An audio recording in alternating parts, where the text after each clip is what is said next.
G'day YouTubers, and thank you for tuning in to today's toy review, and thank goodness, finally, I am totally and utterly back on newer videos on YouTube, and I'm actually making this video on the 18th of April of 2026, which will sooner and or later will be uploaded on the 19th of April of 2026, which is of course a Sunday.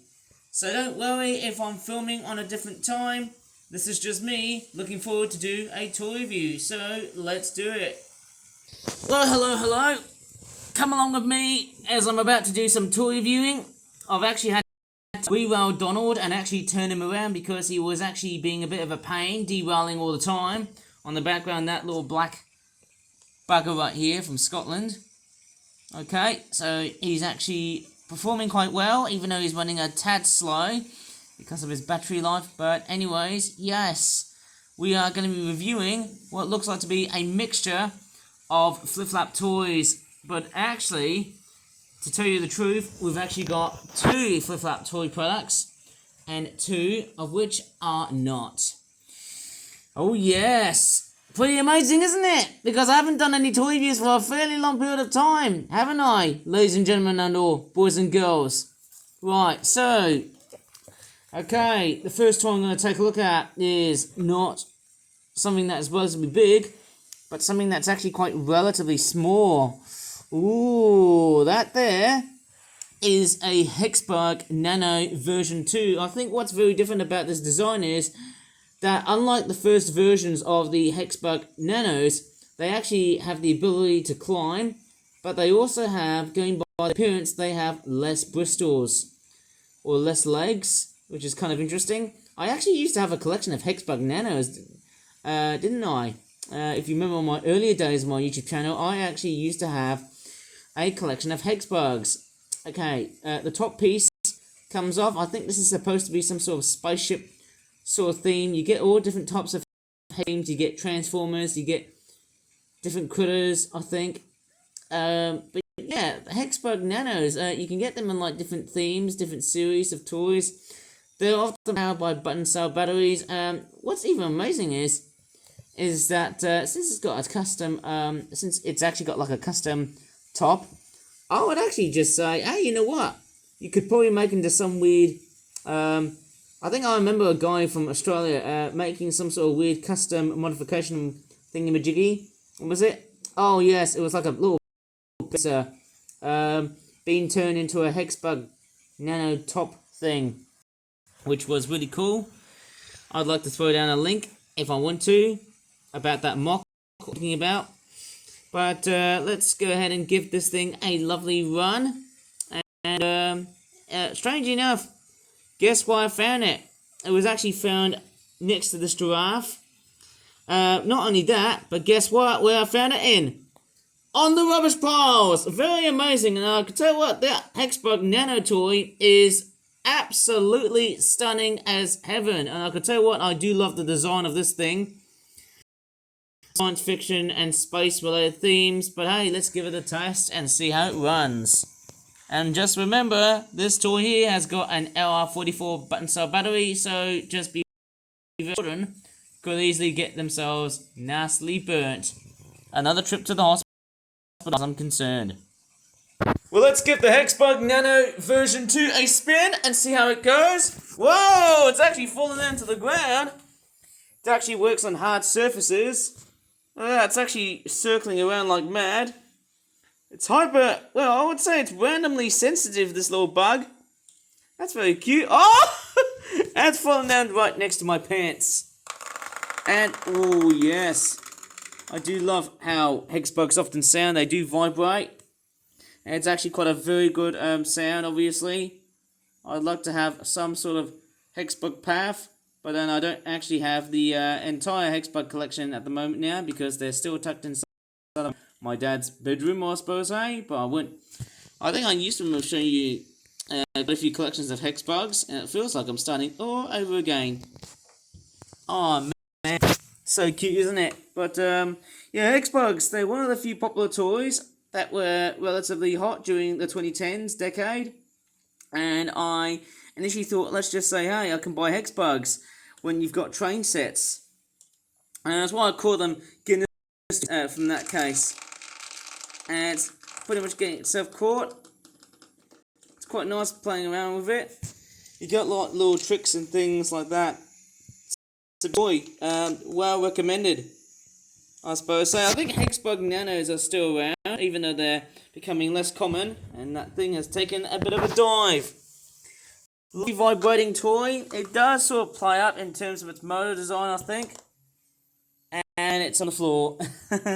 Yeah, it's a wonderful toy. I'd love to straightforward re-review and another time if I've got a lot more time to try and, clear off all of my toy review thingies that I make for my flip-flop toys and whatnot, and only focus on just regular toys which look like that. So there you have it. That is, of course, the little Hexbug Nano in version 2. What does that thing do? It climbs on certain pathways that the first version of the Hexbug Nano doesn't. And you know why? If I remove the spaceship cover, which looks like that, I love the patterns on that thing. It looks like something that you see on a Tech Deck skateboard. I can't even talk properly. Right, so we've got what looks like to be these two little nozzles or little nubs at the top. Kind of looks like something at the top view of a caterpillar, doesn't it? With all these spines and things like that. It's like it's got like extra growths on the top of this thing. Yeah, it does look very cute, very interesting. I do love the design of this. It says V2. Yes, I did say that this is a version 2 of the Hexbug Nano, and the way that this design is so different is that it's a little bit less streamlined than the first version of the Nano. I'm pretty sure I have actually got a collection of Hexbugs. It's quite amazing that Hexbugs have actually been relatively popular. I actually saw one at a local charity shop at the Birmingham City Centre, which I probably presume it was like a little Hexbug scorpion or scarab beetle. I can't really remember what critter it was, or it could be an ant. Yeah, it's very nice to get like a little Hexbug Nano. Very, very cute. Love the little vibration motor. Lovely sound on that thing. Beautiful. I'm sort of thinking maybe I might as well let that Hexbug run with Donald. Wouldn't that be great as a live piece of cargo? But it's going to cause a little bit of a racket because it's got nowhere else to go other than just being shut along with Donald. Like a caged up animal. There's not enough space here. That. Basically struggling.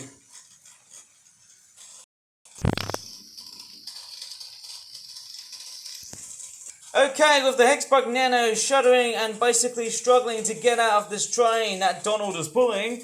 Right, let's take a look at the other toy that I'm about to show you. Is this weird plush giraffe. I'm only going to be covering this for a relatively short period of time. It's just, yeah, I mean, it feels quite nice. It reminds me of like little Beanie Babies, or what do you call them?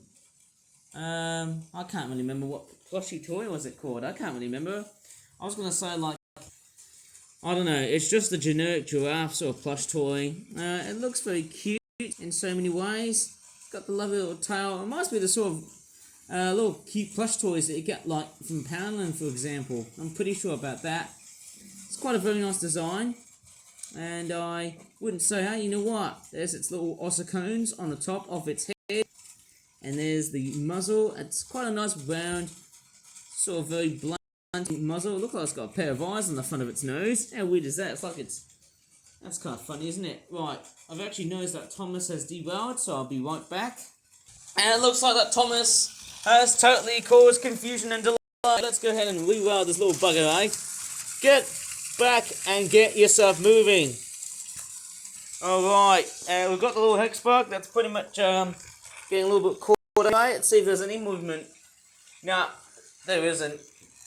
Sorry about my dialogue, but I feel like I'm feeling a little bit iffy for some reason. I don't know why, but I'm going to crouch down and look at this giraffe toy. Oh, I was actually thinking of, Beanie Babies or whatever plushies there were. I can't really remember the name, actually. Was it like... Oh my god. I forgot the name of it. It's not Pillow Pets or anything like that. I actually forgot the name of this toy. Yeah, it feels quite nice. Feels quite snazzy, of course. It actually doesn't look too bad in the way it's been made. Probably made for, well, let's just say some sort of zoo touristy sort of thing. Because it's a giraffe, obviously. I mean, it's got like the mane on it at the back. The tail looks very, very nice and fluffy. It's not that, poor in terms of its quality. I can just pull it, obviously. It feels good. Feels nice in the hands. Very, very nice. It would have been a common thing that you would probably see in a charity shop. But because it was found at a local curbside box, I'm going to keep it. It looks very, very cute. Whooshka! Next, we're going to take a look at this amazing Chinese dragon. And yes, it looks totally interesting that, it's got like a chomping jaw sort of action here, eh? It's entirely blue. I wonder why I would have chose it. Hang on, what am I looking at? That's quite a very interesting dragon. Does that remind me of Dragon Tales? That TV show, I've never ever grown up as a kid. I've never ever watched that show, haven't I? And it's got like a pair of ears, which look quite very strange, because, hey, kind of reminds me that Falcor from the Never-Ending World. Sorry if I need to get my titles correct today, because I'm not a complete and utter smart aleck in old films and whatnot. But I do love the way it's been made. It's got the horns, which look strange enough coloured in very much in part with the head of the dragon. Lovely looking blue, although I can still see a little bit of a scorch mark. Probably someone hasn't done their homework painting this thing. It's a very long looking dragon, and I'm pulling that car out, which I'll take a look at later on. There's its tail. Quite long, of course. And yes, it's always very nice to see another Chinese dragon themed toy that Flip Flap seems to make, particularly during the Lunar New Year or Chinese New Year events, which is actually quite nice to know. It's just a solid coloured dragon. It's got just very weird chibi looking eyes. The other side of that eye doesn't look that chibi looking. Or I should just say like anime styled eyes. And of course here's that mouth moves very nicely. I'd love to see a bit of whisker activity or barbed activity that you find on like catfish and other things like that, because I think those are the sort of things that Chinese dragons tend to have. But equally, I don't mind that because it looks pretty good. It's like if, from the the Never-Ending World has decided to transform and change his colours. A little bit like a snake chameleon thing.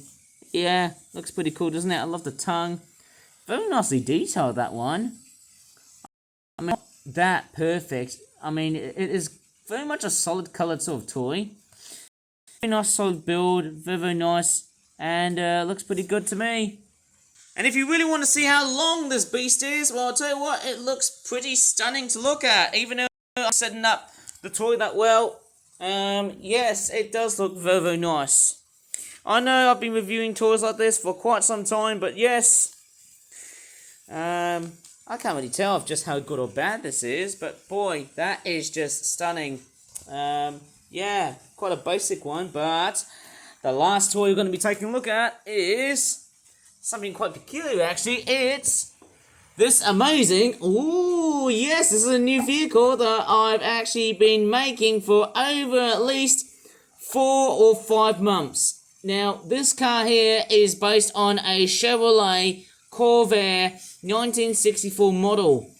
And the reason why I call that very much well recognisably interesting as the fact that this is a Chevrolet Corvair from the year 1964 is probably because, well, it might be the last of its kind. And it's all down to the streamline end and its retro looking appearance. I mean, look at that! It's a nice smiling looking car. For some reason, it's trying to look like Lightning McQueen, but then, hey, we can't guarantee if this is a knockoff of Lightning McQueen from Disney Pixar's Cars. Ka-chow, right? There's its teeth, and there's its beautiful-looking, black-looking painted mouth. I also added some headlights on the front. I'm pretty sure that's what the Screamers logo would have looked like. It's pretty old. Then you've also got this amazing bar that also faces towards the side view of the car. And in fact, this is actually one of the few car models that looks very much, I think it's a little bigger than the Astra that I reviewed. I think it was the bluer.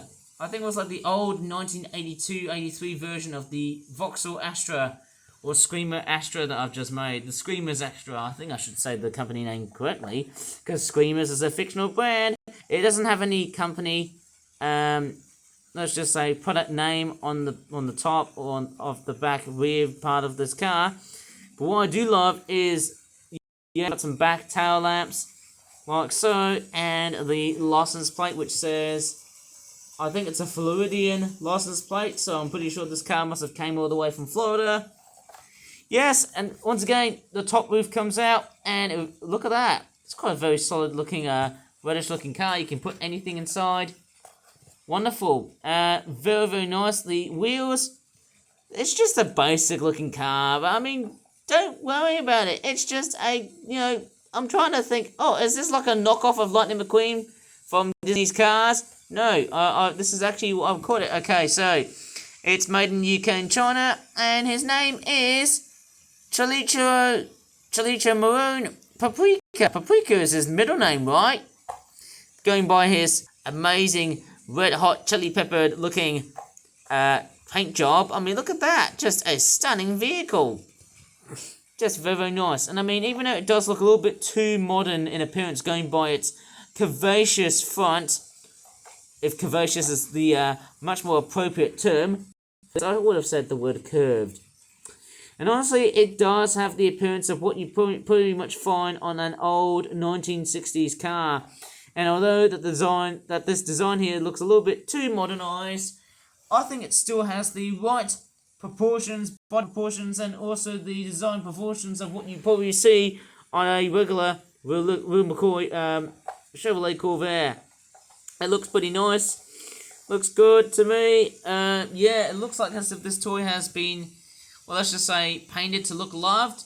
But in reality, it looks quite fresh indeed to me. And there's actually another bit of trivia of this model. When I actually painted this model, I actually painted it red. But then what I didn't notice was that I was actually putting way too much paint. Or even in that case, painting it too intensively. So all I had to do, frustratingly, was to paint the whole model in white again, and then at the same time, after painting this model in white like 3 times, in like, let's just say whatever day I was free. Of course, I didn't paint in, every day, but whenever I was free, I had the privilege to paint that model all over again, and then paint it red. But this time it was more of a scarlet red. Okay, I painted. Yes, it was both scarlet red on the first. I made this model, and on the second attempt I also painted this in the exact color that I really wanted it to be. This is a fantastic model, and I hope everyone would love to appreciate this. Pretty amazing, isn't it? Alright, okay, that's probably today's toy review, everybody. So in that case, if you really enjoyed this really rough and ready toy review, sorry I can't really speak that much because I'm on a complete errand of making other toys, and that's what I'm up to. So, if you really enjoyed this video, please give this video a very good like. I might retreat that Hexbug Nano out of the train later on. And please subscribe for more fun videos in the future. And as always, thank you so much for watching, and bye for now. And take a few more approaches to appreciate the design finesse of this beautiful 1964 Chevrolet Screamers Corvair car. Yeah!